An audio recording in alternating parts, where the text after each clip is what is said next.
一寡消费者提心吊胆，趁双十的优待，手提物斗嘛真有效。消基会和漂检局针对市面上咧卖物斗来抽查检验，结果就发觉讲出名牌子上冰糖无甲接地线抽出来，若是水去喷到加入去，恐惊安全有问题。要求业者都要落价回收，限期改善。啊，若无上届当会当罚150万。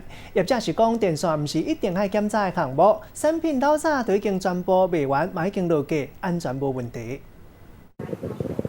用新型的物斗来物衫，唔免真大空间，真方便。真侪人拢趁双11优惠甲买回去。不过即摆即台上冰糖新型的物斗，煞互消基会甲经济部漂检局点名，用的时阵可能会有安全的问题。加热器对着水去加热，那水如果变蒸汽的时候，还是有变成导体的部分。所以如果是没有做接地的话，那里面的蒸汽呢，万一喷出来有漏电情况发生的时候，对消费者可能造成意外的感电事故，所以在安全上是有瑕疵的。原来普通新型的水烟物斗，因为可能会有水墨着加烧气的风险，按照消保法的规定，爱用看会着接地线3孔的插头，啊，防点名业者的插头内底虽无有接地设计，不过无甲做伫外口，设计有问题。目前漂检局已经要求业者袂当搁买啊。目前也厂商也都是在做回收处理中。如果它限期没有改正的话，我们可以依照消保法第58条，罚予60万到150万的罚款。互消基会甲漂检局点名，